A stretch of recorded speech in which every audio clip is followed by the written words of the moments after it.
Para mí es un enorme placer estar aquí con ustedes, abordando un tema fundamental, como es el papel de los asesores técnico-pedagógicos en el servicio profesional docente. Nosotros hemos venido trabajando a lo largo de Latinoamérica por cerca de 14 años. Hemos participado en varias reformas educativas, como la reforma de la educación en Chile, la reforma de la educación en Brasil, la reforma de la educación en España, donde tuve la oportunidad de trabajar cerca de 6 años. Igualmente estuve apoyando el proceso de transformación de la educación en Portugal, donde creamos varias estrategias didácticas, en Colombia y ahora en México. En México llevo cerca de 5 años trabajando en diversos proyectos con la SEP. Cerca de 3 años estuve haciendo un seguimiento a lo que es la reforma en la educación básica por invitación del difunto secretario de Educación. Hoy día he vuelto a la SEP con algunas actividades generales. Entonces, lo que hemos venido recogiendo en este camino son una serie de reflexiones a través de la visita a maestros en el aula, el diálogo con estudiantes, los encuentros con directivos y también el encuentro en diversos momentos con asesores técnico-pedagógicos. De hecho, en mi equipo de investigación tengo varios asesores técnico-pedagógicos aquí en México, que a través de diversas experiencias se fueron metiendo a la investigación, para incorporar la investigación dentro de su proceso, dentro de sus actividades cotidianas. Y algunas de las experiencias que yo voy a compartir, permítanme, yo me bajo.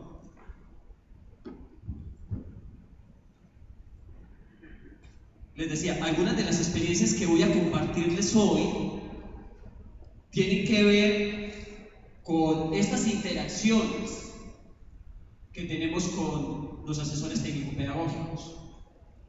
Particularmente una experiencia de hace cerca de 4 años en Hidalgo, que la estuve recordando desde el momento en que me invitaron aquí a este importante evento.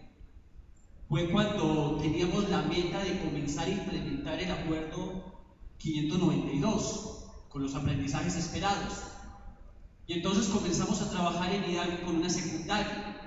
En la parte final de esta ponencia les voy a mostrar el ejemplo completo. Y el punto era trabajar los aprendizajes esperados, buscando que los estudiantes abordasen esos aprendizajes esperados con interés, con creatividad y en situaciones propias de la vida. Estuvimos entonces trabajando con los maestros y poco a poco se fueron vinculando los asesores técnico-pedagógicos allí en Hidalgo, cerca de 3 asesores técnico-pedagógicos al inicio. Ellos expresaban que el incorporarse a este proyecto les era un poco extraño, porque hasta el momento en Hidalgo siempre habían trabajado como en actividades más bien administrativas. Yo venía apenas contextualizándome el caso mexicano y yo les preguntaba, pero ustedes son asesores técnico-pedagógicos. No, somos asesores técnico-pedagógicos, pero ante todo trabajamos en cuestiones documentales en la Secretaría de Educación de Hidalgo.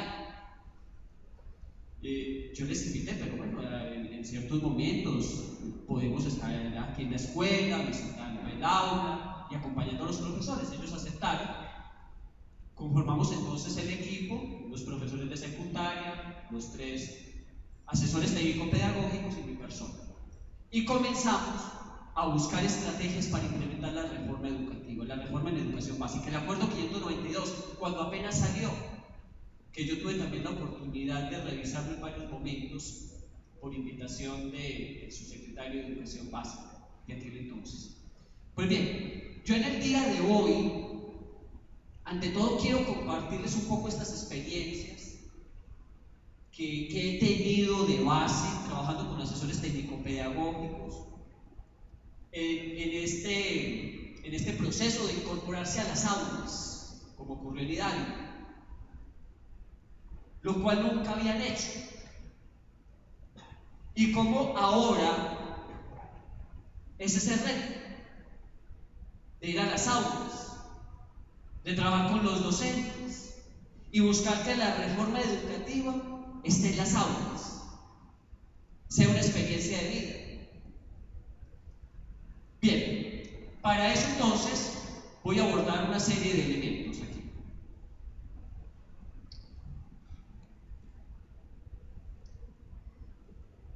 En primer lugar, me voy a referir, empecemos por favor, al propósito de esta intervención, que identifiquemos cuál es el papel clave del asesor técnico pedagógico para mejorar la calidad educativa.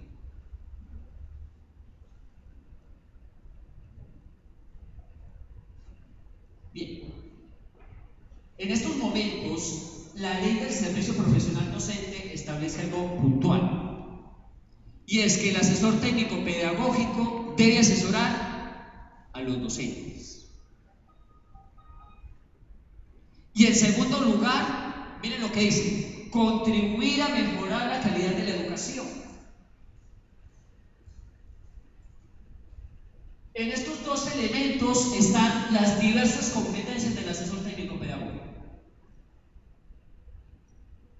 que no las voy a describir aquí, pues ahí están en la ley de parte del INE.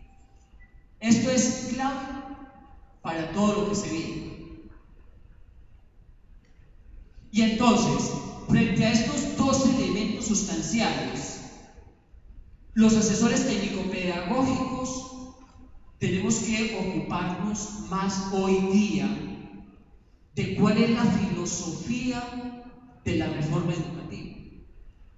¿Qué es lo que hay en el fondo de la reforma? Más allá de evaluar a los maestros, más allá de evaluar a los directores, más allá de documentos legales, ¿cuál es el trasfondo? Y comenzar también a analizar qué está pasando en el mundo. Y eso es un poco lo que yo también voy a conversar hoy acá, a dialogar, a plantear qué está pasando en el mundo para poder entender bien estos cambios que se están dando en México. Y me voy a estar refiriendo a lo largo de esta presentación a diversos aspectos que tienen que ver con estos dos ejes que están en la ley y que marcan lo que es la figura actual del asesor técnico pedagógico de parte del INE. Bien, el trasfondo yo lo resumo hoy día con un concepto: sociedad del conocimiento. En eso resumo los diferentes retos de la educación en todo el mundo, los grandes cambios que estamos viviendo en todos los niveles educativos.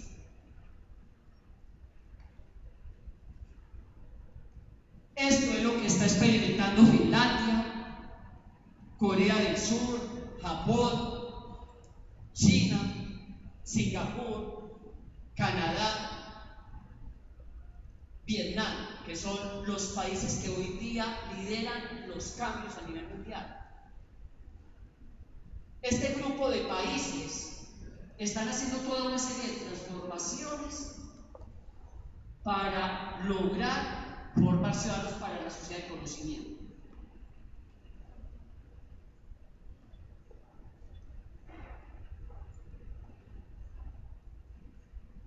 Y los cambios que hemos comenzado a llevar a cabo en Latinoamérica apuntan también a eso, a formar ciudadanos para la sociedad del conocimiento. Entonces, ese es el tipo de sociedad en general para la cual debemos formar a los estudiantes. Y luego eso se tiene que contextualizar en cada país, en cada estado y en cada lugar geográfico, cada pueblo. en cada vereda, en cada zona rural.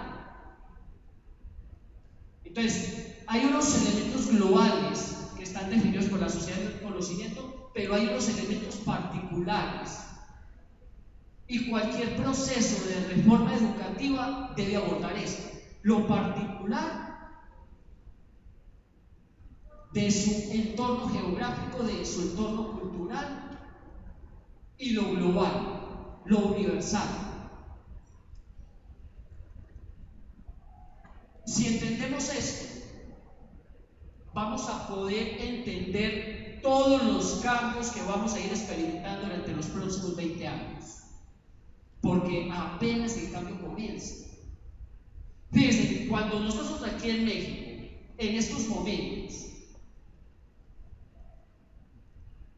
estamos pensando sobre la pertinencia de los planes de estudio, de los programas, de cómo los aplicamos en las diferentes asignaturas, de cómo logramos que los estudiantes demuestren los aprendizajes esperados, de cómo los evaluamos en cada bloque, del diseño de instrumentos. Ya hay otros países que están pensando en otros cambios. Por ejemplo, en Finlandia ya están quitando las asignaturas, están quitando los horarios.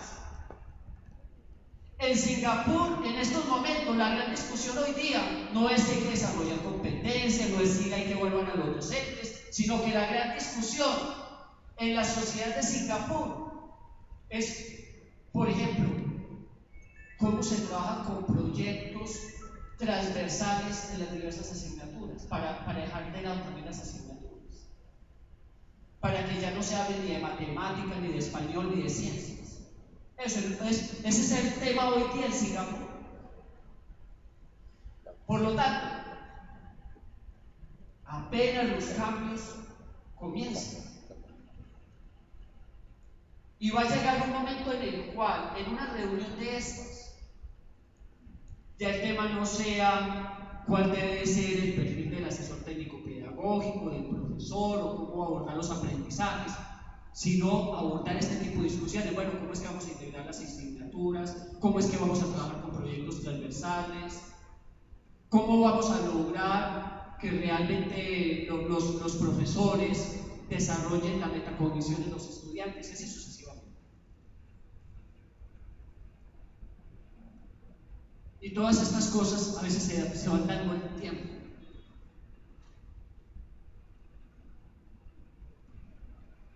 La sociedad del conocimiento no es la sociedad de la información, porque hoy día se confunde esto. Hoy día se dice que estamos en la sociedad del conocimiento, no, estamos en la sociedad de la información, porque empleamos las tecnologías de la información y la comunicación para procesar información, para buscar esa información en las redes sociales, en el internet, para organizarla. Pero la sociedad del conocimiento va más allá de la información.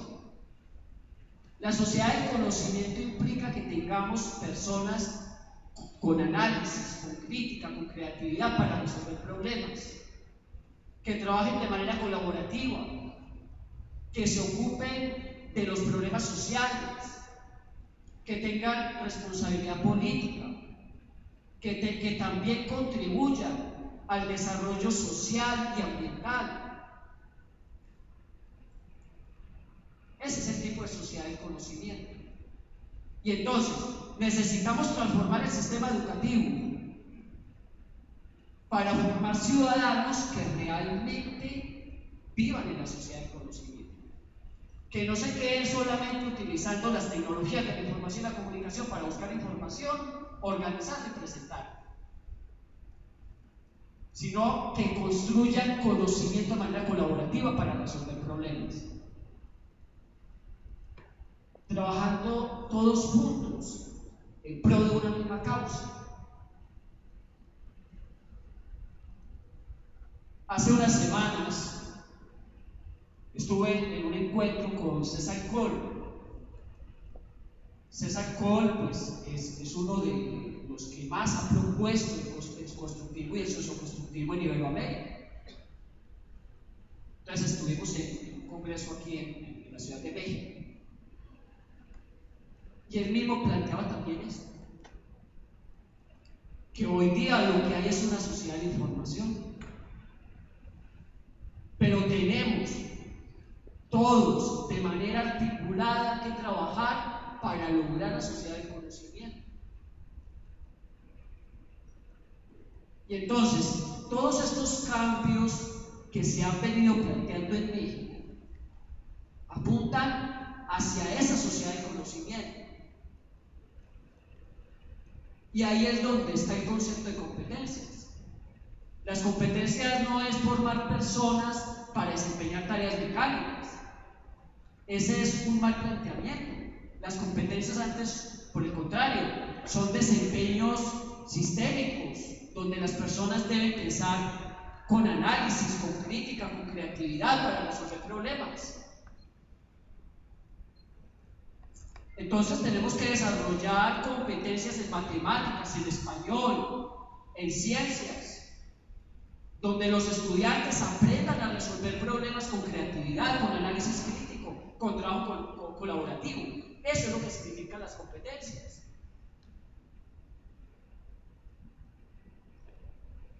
Un concepto que hoy día se está trabajando en la mayoría de países del mundo.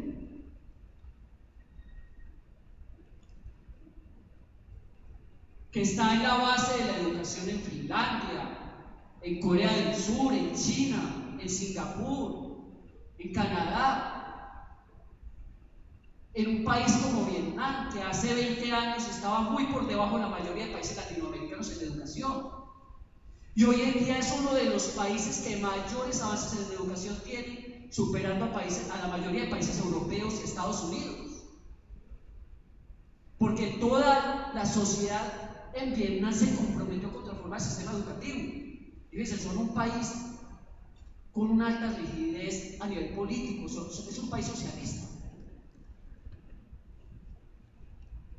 Y ellos ya han venido apuntando a la sociedad del conocimiento, al desarrollo de competencias.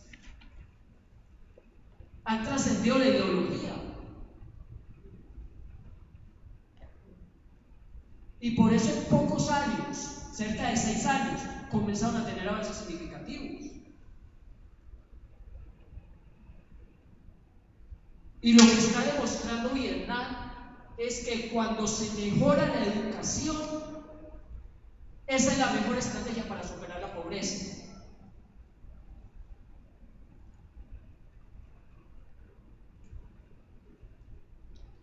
Y eso es muy buena experiencia a tener en cuenta en Latinoamérica. Cómo superar la pobreza, la violencia y los diversos problemas que tenemos a partir de la educación de calidad. Y ahí es donde entonces los asesores técnico-pedagógicos tenemos que tener estrategias puntuales para apoyar a los docentes en la mejora de la calidad educativa, como decía el propósito anterior, que está en la ley del servicio profesional docente. Porque esto no se hace con buenos propósitos, sabiendo mucho de competencias, sabiendo mucho de la reforma. Esto se hace, y les digo por la experiencia que he tenido en el acompañamiento y en el trabajo con varios asesores técnico-pedagógicos que hoy día hacen parte de mi equipo. Esto se hace con estrategias. Esto se hace aprendiendo estrategias. Esto se hace capacitándonos en estrategias para construir conocimiento, como los mapas mentales, los mapas conceptuales, las redes semánticas, la heurística.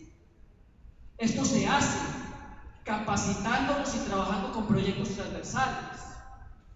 Esto se hace capacitándonos en estrategias de trabajo colaborativo para implementarlas nosotros mismos como asesores técnico-pedagógicos y conformar equipos de trabajo en cuerpos colegiados hacia el futuro. Luego, buscando que los mismos docentes trabajen de manera colaborativa. Y por último, que los estudiantes se formen trabajando de manera colaborativa. Porque no va a haber manera de llegar a la sociedad del conocimiento si no fortalecemos la colaboración. Esa es la piedra angular de esta nueva sociedad. Pero nosotros no podemos decir a los estudiantes que trabajen de manera colaborativa si los profesores no trabajan de manera colaborativa. Y luego, si nosotros como asesores técnico-pedagógicos no trabajamos de manera colaborativa. Porque la esencia de todo esto es el ejemplo. Y fíjense, en esta experiencia que tuvimos allí en el estado de Hidalgo, fue el trabajo colaborativo lo que nos permitió ir avanzando en la transformación de las prácticas docentes de una escuela de secundaria. Cuando nos juntamos varios profesores de secundaria que estaban interesados en aplicar la reforma, pero con profundidad, a partir del acuerdo 592 cuando salió en el 2011. 3 asesores técnico-pedagógicos que hasta el momento trabajan ante todo en las oficinas de la Secretaría de Educación. Y mi persona. Comenzamos a enfocarnos fue en estrategias. ¿Cómo logramos que el acuerdo 592 vaya al agua? Y eso nos ayudó muchísimo. No nos quedamos en las discusiones sobre el acuerdo 592, sobre la ideología, si era de corte neoliberal o si era de corte socialista. No nos quedamos hablando si esto era del gobierno anterior o del nuevo gobierno o si iba a desaparecer. No, a ver, ya estamos aquí, vamos a ver cómo lo implementamos. ¿Cómo ayudamos a estos chicos que tenemos en secundaria para que salgan adelante? Esa fue la meta. ¿Cómo lo sacamos adelante? En los 3 grados, primero, segundo y tercero. Y entonces ahí fue cuando nos comenzamos a capacitar en estrategias. Estrategias didácticas y estrategias de evaluación. Como las que les he comentado. Y establecimos también un plan de reuniones. Ellos acordaron tener una reunión cada mes, todo el equipo, los docentes y los asesores técnico-pedagógicos. Los docentes, por su parte, acordaron una reunión corta cada semana, de 20 minutos para hacer seguimiento. Y yo quedé de reunirme con ellos por internet cerca de cada mes, cada 2 meses. Promedio. Al inicio, cuando estábamos en puesto. Entonces, conformamos un equipo. Establecimos un plan de acción. Nos distribuimos roles. ¿Quién iba a coordinar? ¿Quién iba a gestionar la calidad? ¿Quién iba a ser el dinamizador? La figura del dinamizador es aquella que se ocupa de buscar que todos estemos trabajando, que todos estemos motivados, que no nos desintegremos, que si hay algún conflicto lo ayude a resolver, que si alguien se quiere retirar, trate nuevamente de jalarlo para ese propósito y así sucesivamente. Entre otros roles.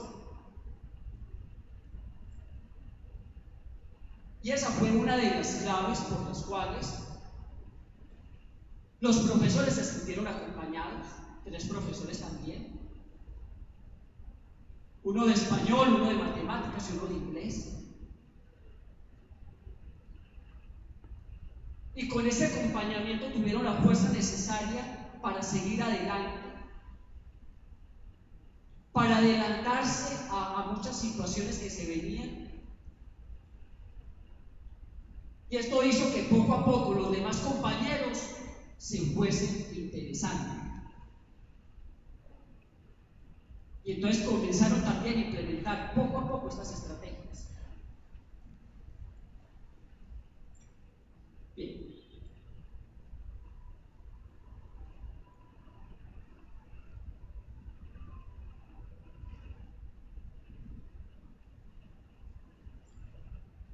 dentro de lo que es la sociedad del conocimiento.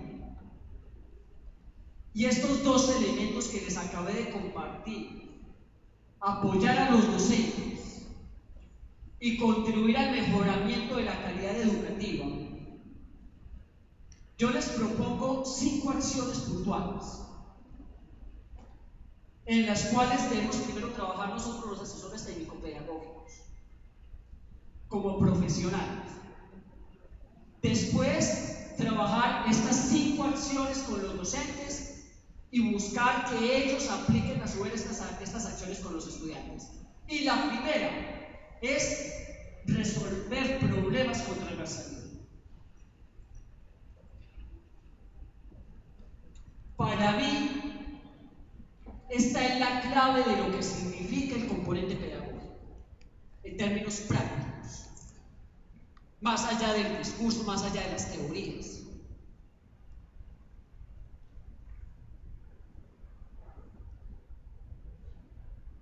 ¿Qué significa eso? Aprender a resolver problemas con transversalidad. Significa que los estudiantes en cada bloque aprendan a resolver problemas, pero no con una visión fragmentada, sino con una visión global, articulando saberes. Si eso lo logramos,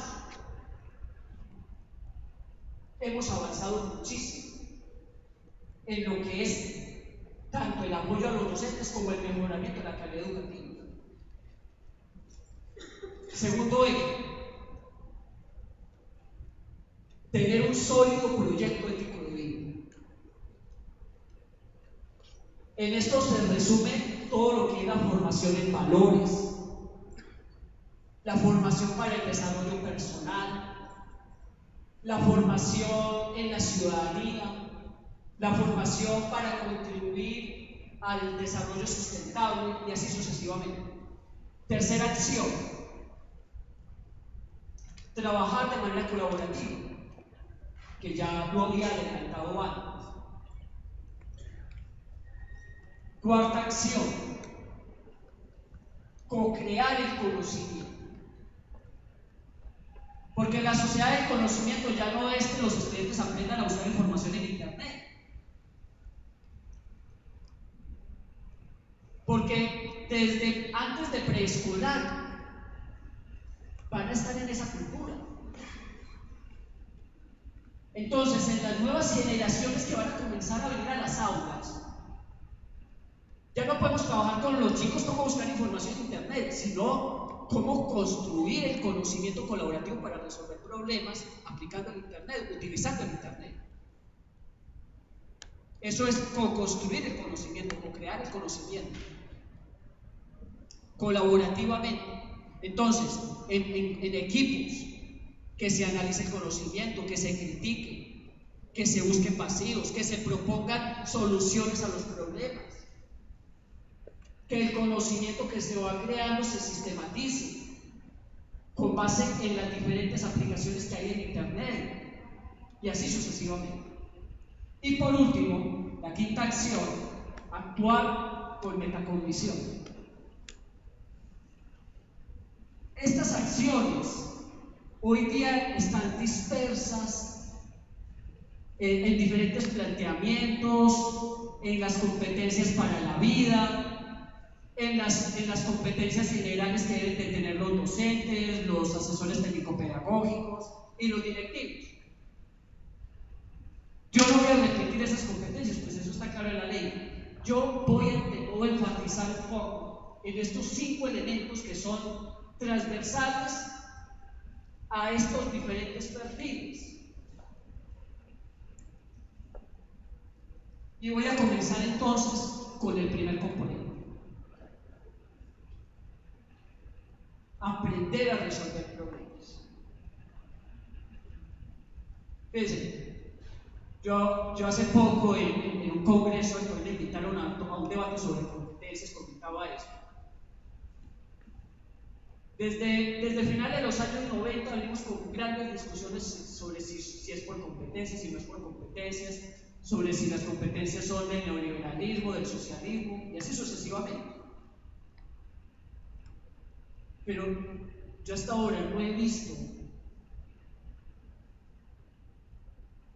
que se discuta si se debe aprender a resolver problemas o no.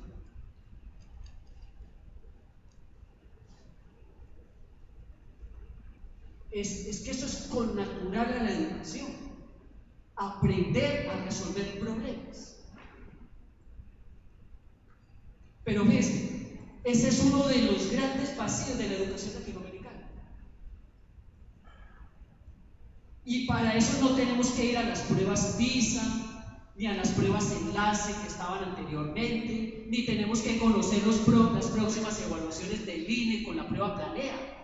Es que eso es evidente en los diferentes diagnósticos, en las experiencias, en las visitas a las aulas, en el solo hecho de interactuar con los estudiantes en todos los países de Latinoamérica. Uno ve que el principal vacío es que se les dificulta resolver problemas. Aprenden mucho de gramática en el español, aprenden mucho de operaciones en matemáticas, pero no aprenden a resolver problemas de la vida con el español, ni problemas de la vida con las matemáticas. Entonces, aquí está el principal eje de lo que nos corresponde a los asesores técnico-pedagógicos.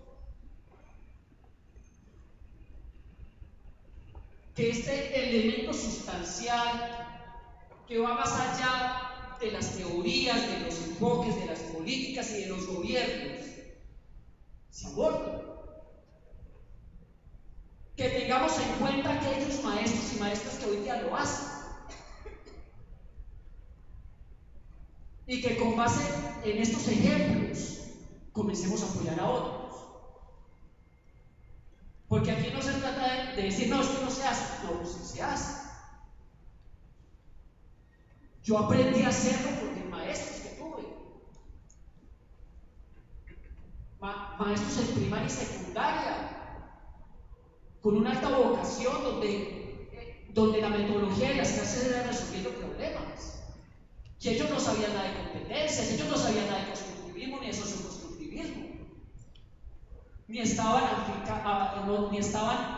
comprometidos con ninguna reforma educativa, ellos estaban comprometidos con nosotros.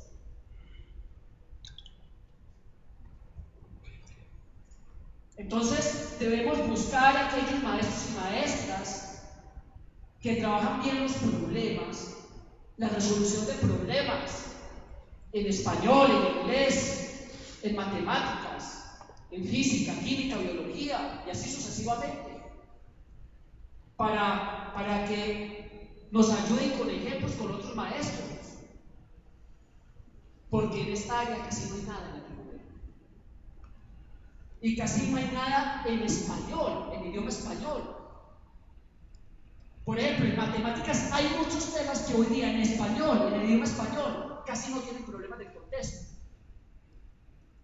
Yo todavía me encuentro con maestros de matemáticas que me dicen, profesor, no, pero ¿cómo vamos a abordar problemas de contexto si los libros de texto no traen problemas de contexto? Si en internet no encontramos problemas de contexto, yo les digo, tienen toda la razón. Entonces esta es una oportunidad para crear.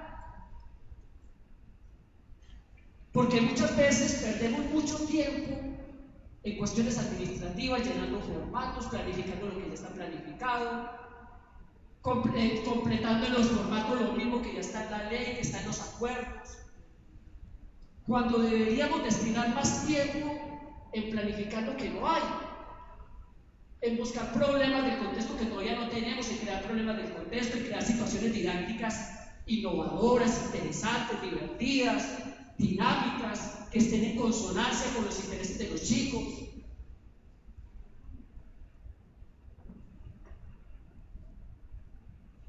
Entonces, ahí es donde está parte de nuestro papel como asesores técnico-pedagógicos.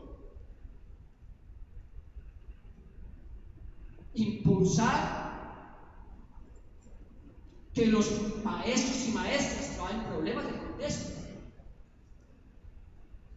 Orientarnos sobre los recursos que pueden utilizar.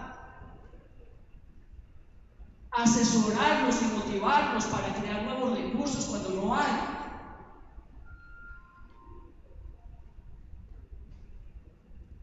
Revisarles sus materiales y darles retroalimentación para que vayan mejorando.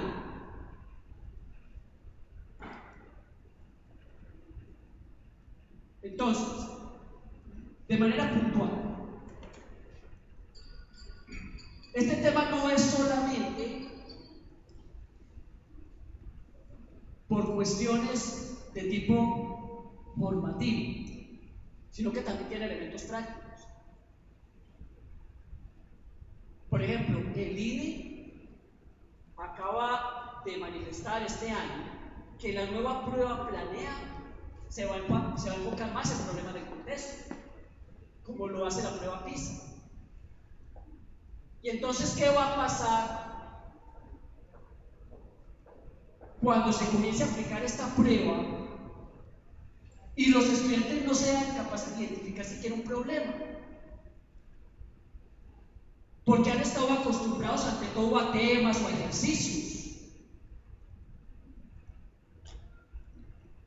Por lo tanto, es importante desde ya comenzar a fortalecer esto. No esperar que el INE comience a sacar sus diagnósticos, sino que hay que tomar cartas en el asunto. Y para ello ir identificando las fortalezas que tenemos. Me refiero a aquellos maestros y maestras que hoy día trabajan con problemas de contexto para luego trabajar con otros maestros a los cuales se les dificulta o a lo mejor no conocen muy bien este tipo de metodologías. O quizás tienen una idea también equivocada de la reforma, como yo he encontrado cuando he visitado escuelas. Por ejemplo, yo digo escuelas, voy a las aulas y les pregunto, maestro, por ejemplo, entro a clases de español y veo que están trabajando pues cosas muy de la gramática. Y yo pregunto, bueno, ¿y esta gramática en qué problema de la vida se está aplicando? Ellos están aprendiendo a hacer cartas o ensayos o peticiones a las autoridades.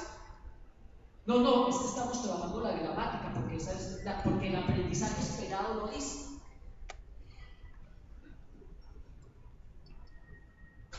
Entonces, a veces lo que nos falta no es tanto que el profesor se capacite, sino que también comprende el contexto de la reforma. O sea, no es que hay que seguir cada aprendizaje esperado.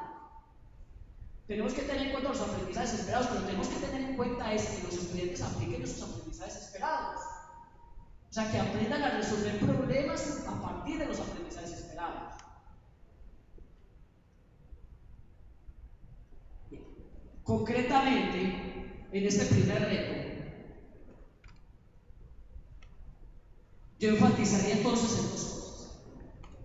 Primero, hay que apuntar a que los maestros trabajen con problemas de contexto con sus estudiantes y que allí se aborden estas acciones, la identificación de lo que es un problema. Por ejemplo, esto es fundamental en matemáticas, porque todavía hay la confusión en matemáticas de que los ejercicios son problemas, y eso era lo que se tenía hasta hace unos 7 años. Por ejemplo, encontrar la raíz cuadrada de 64 anteriormente se consideraba un problema, hoy día no. Hoy día eso no es un problema, hoy día eso es un ejercicio. Y resulta que todavía en muchos libros de texto y en libros de matemáticas eso se considera problema, no. Luego, hay que trabajar la interpretación de los problemas. ¿Cuál es el sentido? ¿Dónde está en sí el problema? ¿Cuáles son las variables o los aspectos involucrados? Después de explicar el problema, las causas y las consecuencias, o por qué se origina el problema. Y por último, resolver los problemas. Pero además, hay que trabajar la transversalidad.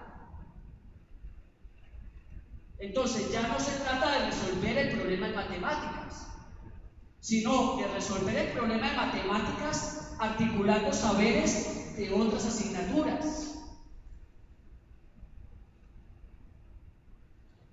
Y es bueno comenzar a trabajar en eso desde ya, porque los cambios que se están dando ahora en el mundo apuntan hacia eso, hacia la transversalidad, como lo está estableciendo Finlandia, como lo está haciendo Singapur.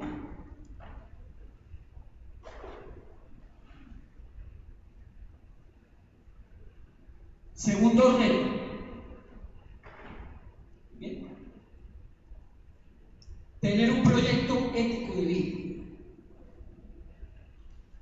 Con el proyecto ético de vida sintetizamos todo lo que tiene que ver con el desarrollo de la productividad, el desarrollo de los valores y la formación de ciudadanos responsables. Yo no sé si a ustedes les ha pasado, pero cuando uno trabaja en la didáctica, con frecuencia tiene uno muchos conceptos y uno a lo mejor se confunde con tantos conceptos. Por eso es que nosotros hemos venido trabajando en articular todos los conceptos que tienen que ver con valores, desarrollo humano y ciudadanía en uno solo, que es proyecto ético de vida. Y el proyecto ético de vida lo que significa es apostarle a la realización personal, pero también contribuir al tejido social, a la convivencia, al desarrollo socioeconómico, a la sustentabilidad. Y luego, fortalecer los valores universales, la responsabilidad, el respeto, la honestidad. Eso ante todo se trabaja con el ejemplo. Y entonces los asesores técnico-pedagógicos, más que hablar de valores, tenemos que ser ejemplo de valores. Tenemos que ser ejemplo de responsabilidad. Tenemos que ser ejemplo de respeto, de honestidad, porque eso es lo que más se transmite. Entonces vamos a hacer un trabajo con los profesores, con los maestros, cumplamos con lo establecido, seamos transparentes en todo. Cuando nos equivoquemos, reconozcamos el error y corrijamos ese error. Eso es lo que más forma. Más que ir a hablarle a los maestros de los valores y de la teoría de valores o del desarrollo personal. Bien. Para que luego los maestros también vayan fortaleciendo sus mismos valores, vayan fortaleciendo la puntualidad en sus clases, el respeto a sus propios estudiantes, a sí mismos, y así sucesivamente, para que ese ejemplo se transmita a los nuevos ciudadanos.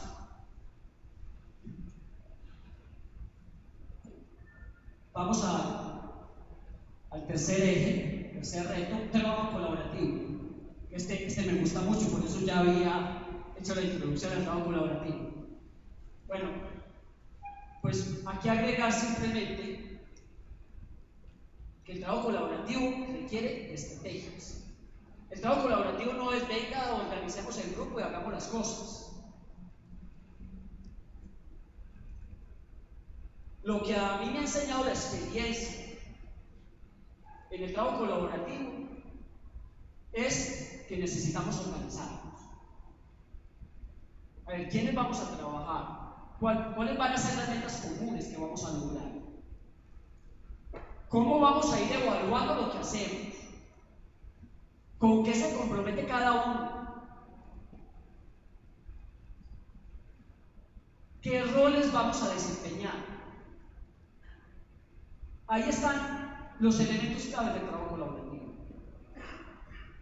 Y vuelvo y retomo lo que ya había mencionado antes. Nosotros como asesores técnico-pedagógicos, si queremos producir realmente cambios en los nuestros semestres, tenemos que trabajar de manera colaborativa.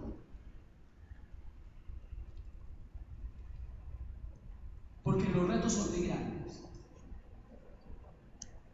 Los cambios no los hacen las personas de manera individual. El mundo hoy día apunta hacia la colaboración. los logros que se van teniendo son por trabajo colaborativo. Eso lo vemos en la ciencia, eso lo vemos en el deporte, también lo vemos en la educación. Y además, porque nosotros tenemos que ser ejemplo para los maestros. Vuelvo y recalco eso, no les podemos decir a los maestros que trabajen en equipo si nosotros trabajamos de manera individual, o si no nos integramos con ellos en sus procesos de acción, de transformación. Concretamente, en el trabajo colaborativo, lo que nos ha enseñado la experiencia es que hay que tener una meta común, acordada con las otras personas, que en lo posible sea sencillo, que no se quede en lo abstracto. Por ejemplo, una meta abstracta es mejorar la educación, pero a ver, ¿eso cómo se va a evaluar? ¿Cómo vamos a medirlo? ¿Cómo nos vamos a dar cuenta que la educación mejoró? Entonces tenemos que tener metas concretas, que cuando se logre esa meta, pues nos proponemos otra, y así sucesivamente. Los latinoamericanos a veces nos vamos siempre por lo más grande o por lo más abstracto, pero esto de pensar en metas concretas nos ayuda muchísimo. Segundo, acordar un plan de acción de manera sencilla. Bueno, ¿qué vamos a hacer?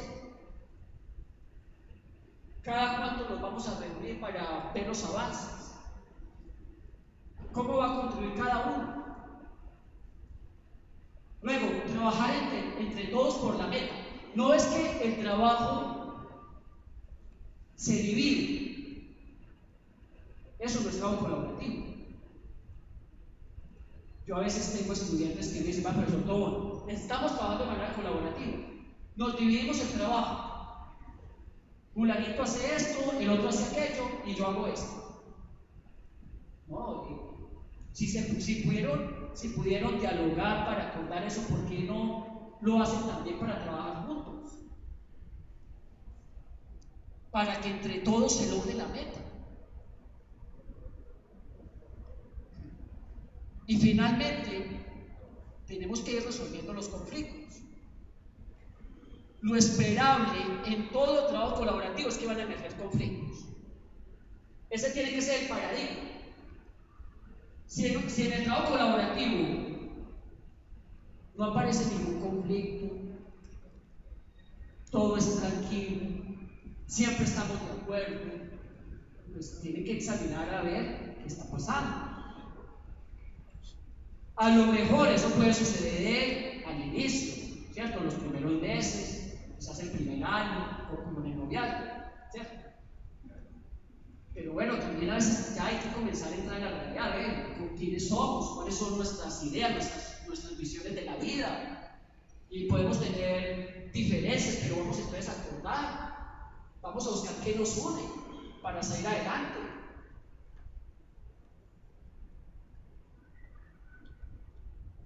Y entonces no tenerle temor a los conflictos.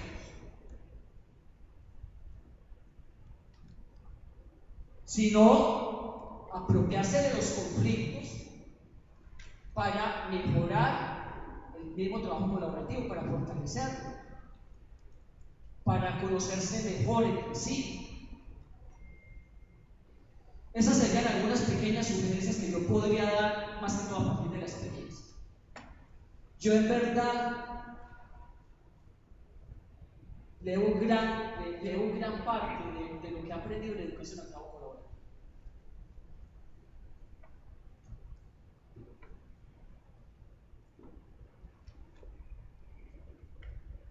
Eso. Trabajo colaborativo entre los estudiantes, con los maestros, con los asesores técnico-pedagógicos. Sigamos. 4. Co-crear el conocimiento. Trascender esta cultura que hoy día se aborda en muchas partes de simplemente utilizar las tecnologías de la información y la comunicación para buscar información. Pasar a construir conocimiento de manera colaborativa, con análisis crítico, con creatividad, buscando sistemas tecnológicos que nos ayuden a organizar el conocimiento, a separar lo que es riguroso de lo que no es riguroso, y utilizar ese conocimiento en la resolución de problemas, porque muchas veces no se hace. Bueno, y finalmente, sí, muy bien, la metacognición. Hay muchas teorías y planteamientos sobre la metacognición, pero si algo nos ha enseñado el proceso de transformación educativa, es que ante todo la metacognición es hacer mejoramientos continuos. Y hoy día a mí me parece que ese es el concepto más relevante de la metacognición, mejorar continuamente. También, dicen, ayer un grupo de investigadores me escribían, profesor Tom, ¿cómo podemos desarrollar la metacognición en personas que tienen severas necesidades educativas especiales? Si el principal problema es que tienen dificultades a nivel cognitivo. Yo les decía, claro, eso es un problema si se van con el concepto de metacognición tradicional. Pero si nos vamos a un concepto más humano de metacognición, más concreto como este, de que la metacognición es mejorar continuamente, todo ser humano puede mejorar, independiente de sus condiciones.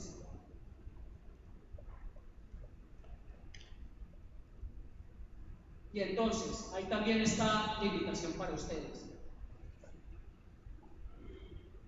Reflexionar día a día sobre cómo podemos mejorar nuestro trabajo. Cómo podemos ser mejores personas. Y también, cómo podemos apoyar de mejor manera a los profesores para que salgan adelante en los retos que tienen.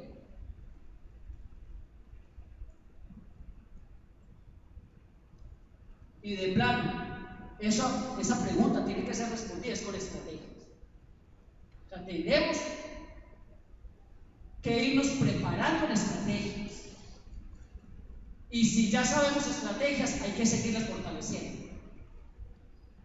Fíjense, la mesa técnica de Chihuahua, la mesa técnica pedagógica de Chihuahua,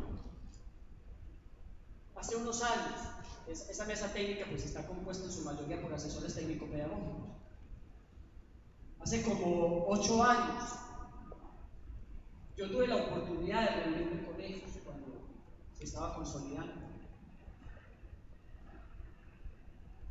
Y ellos me habían invitado para que les hablara de las competencias, porque querían prepararse en el concepto de competencias, ya que muchos profesores les preguntaban a ellos qué eran las competencias, que cómo se trabajaba.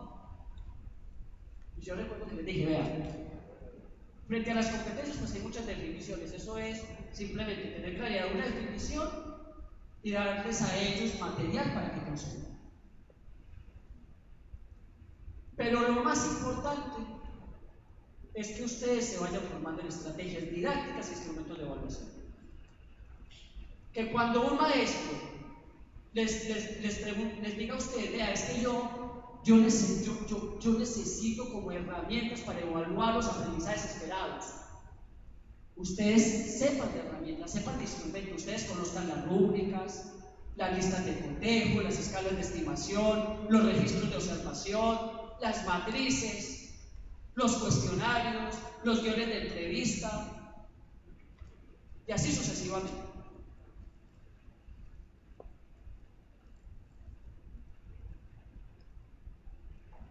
Porque hoy día tenemos muchos maestros y maestras desesperados en el tema de la evaluación, que no saben cómo evaluar los aprendizajes esperados, no porque no quieran, no porque estén en contra del gobierno o de la reforma educativa, sencillamente les falta el conocimiento, están angustiados.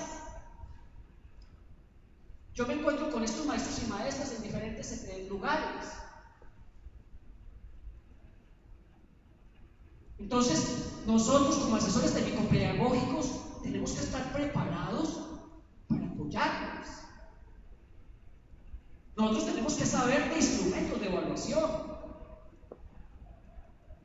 Y fíjense, esa fue una de las sugerencias que yo les di al equipo. Más que ustedes ponerse a prepararse en competencias y a volverse expertos en competencias y en teoría de las competencias, comiencen a trabajar en instrumentos.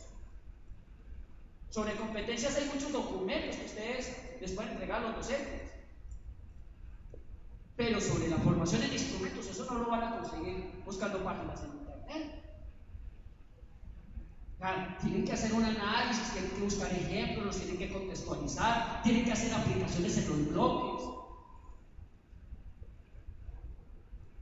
Y lo mismo en estrategias didácticas. Entonces también les hice una sugerencia de ir explorando estrategias didácticas. Pues bien, hoy la mesa técnico-pedagógica Isuguao es la que más instrumentos de evaluación ha desarrollado. Y en ella participan muchos asesores técnico-pedagógicos que comenzaron ese camino de formarse en instrumentos de evaluación. Instrumentos de evaluación concretos, con ejemplos y trabajando con los maestros y maestras en el aula, haciendo los ejemplos, hasta han hecho videos y todo, en las escuelas. Esa también es una función de los asesores técnico-pedagógicos. Que cuando el maestro necesite un recurso, nosotros podamos darle una sugerencia o incluso darle un ejemplo. O incluso hacer el instrumento con ese maestro, con esa maestra, para que lo aplique en su bloque. Y después hacerle seguimiento. Entonces, esto de que la metacognición tiene que verse en términos concretos, como un mejoramiento continuo. Y luego ir reflexionando sobre los avances que tenemos, sobre qué nos generan las experiencias formativas, ir sistematizando estas experiencias, compartirlas con los mismos docentes y buscando que cada vez más los profesores vayan por este camino, aplicando estrategias puntuales en el aula para sacar los estudiantes adelante. Bien, ya en esta última parte de mi presentación voy a pasar a compartirles un pequeño ejemplo de lo que hicimos en aquella escuela de secundaria en Hidalgo. Recuerdan que les hablé al comienzo. Entonces les voy a mostrar un pequeño ejemplo de lo que hicimos ya para ir terminando. Pasemos por favor. En esta escuela de secundaria, con los asesores técnico-pedagógicos, comenzamos a implementar un proyecto formativo.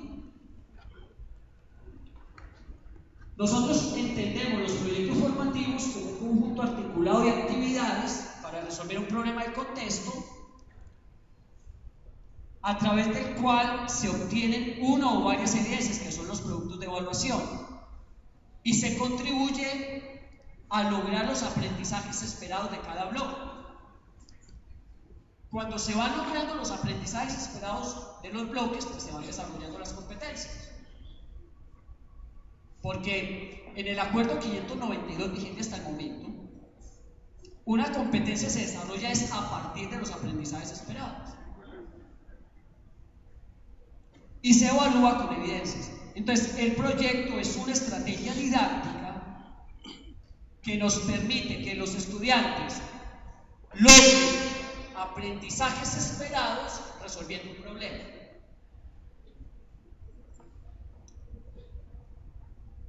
Y luego tenemos que ir articulando asignaturas. Entonces ya enseguida les voy a comentar cómo fue que se articularon asignaturas en esta escuela secundaria. Bueno, aquí tengo este ejemplo. Yo sé que no se visualiza bien, no es para mí una ayuda. En este ejemplo se articularon 3 asignaturas: español 2, inglés y matemáticas. ¿Y cuál fue el problema del contexto que se abordó en este proyecto? El problema del contexto fue que cuando comenzamos a indagar con los profesores sobre posibles problemas, ellos nos decían que uno de los problemas graves era que había mucha violencia en las familias, mucho maltrato, y que a veces pues por eso los hijos iban deprimidos o se retiraban del estudio. Entonces fíjense ustedes que comenzamos a hacer este proyecto articulando español 2, inglés y matemáticas para que los estudiantes en el segundo grado comenzasen a contribuir a resolver ese problema con las familias, a implementar estrategias en las familias para mejorar la convivencia. Eso es lo que significa resolver problemas. Fíjense, no estaba formación cívica y ética. No, desde español se planteó el proyecto. Y eso es muy importante tenerlo en cuenta en la metodología de los proyectos. Puede ser que el problema sea de formación cívica y ética, pero perfectamente se puede trabajar una asignatura como matemáticas, como biología, como química, o como español, o como inglés, o entre varias asignaturas. Entonces, se establecieron una serie de aprendizajes esperados a partir de español 2, como por ejemplo, comprende un texto escrito, elabora un texto argumentativo, trabaja de manera colaborativa, y un aprendizaje esperado de matemáticas, de las líneas de tendencia central. Entonces, aquí se definió el problema que fue implementar acciones en las familias para mejorar la convivencia. Luego se establecieron varias evidencias. Por ejemplo, un mapa mental argumentado en torno a lo que es la convivencia. Con este mapa mental argumentado se buscó evaluar el aprendizaje inspirado de comprender un texto escrito, porque esa estrategia permite evaluar la comprensión, los mapas mentales argumentados. Pero el mapa mental argumentado no se hizo sobre cualquier tema, sino sobre cómo mejorar la convivencia para que los estudiantes aprendiesen a hacerlo con sus propias familias, mediante la colaboración. Y este mapa mental fue evaluado con una lista de cotejo. Entonces los asesores técnico-pedagógicos se prepararon en el diseño de listas de cotejo y comenzaron a apoyar a los maestros para la elaboración de listas de cotejo. Segunda evidencia, los estudiantes implementaron una acción para fomentar la convivencia en sus familias y luego presentaron un informe de esta acción que implementaron. Ese informe escrito, y entonces con ello se evaluó el segundo aprendizaje esperado, que es el ahorro argumentativo. Miren cómo a través del problema del contexto podemos ir formando los aprendizajes esperados y a la vez que evaluamos. Pero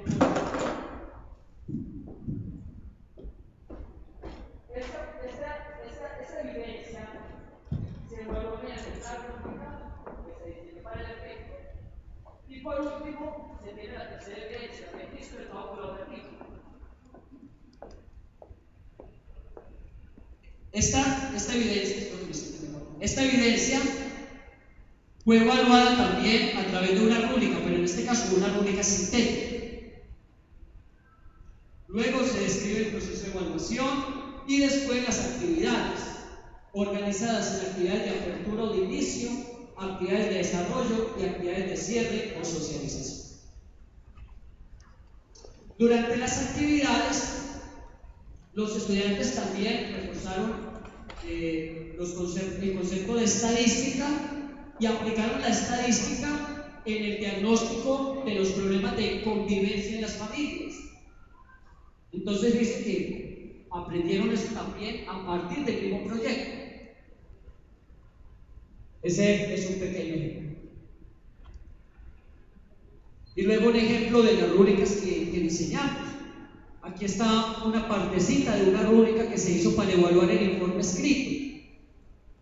Entonces se establecieron los diferentes indicadores. Aquí está uno de los indicadores que dice: la introducción plantea un problema por investigar y lo justifica con referencias. Entonces están los descriptores de la rúbrica para evaluar tanto de manera cualitativa como cuantitativa. Pasemos por favor. Bien. Entonces ahí les dejo esa experiencia, simplemente para fortalecer el papel de los asesores técnico-pedagógicos, que somos acompañantes, asesores, impulsores y también dinamizadores de lo que es la mejora en la calidad de educación, pero con estrategias concretas.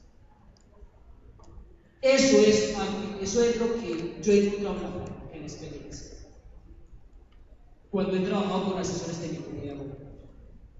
Y hoy día hablo con ellos y me dicen: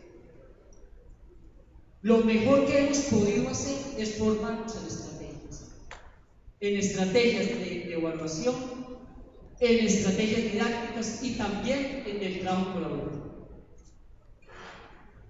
Quiero terminar con esta frase de Nelson Mandela que dice: la educación es el arma más poderosa que puedes usar para cambiar el mundo. Con la educación podemos mejorar las condiciones de vida, podemos tener mejores recursos, superar la pobreza y tener un mejor tejido social. Muchas gracias y no sé si tienen alguna pregunta.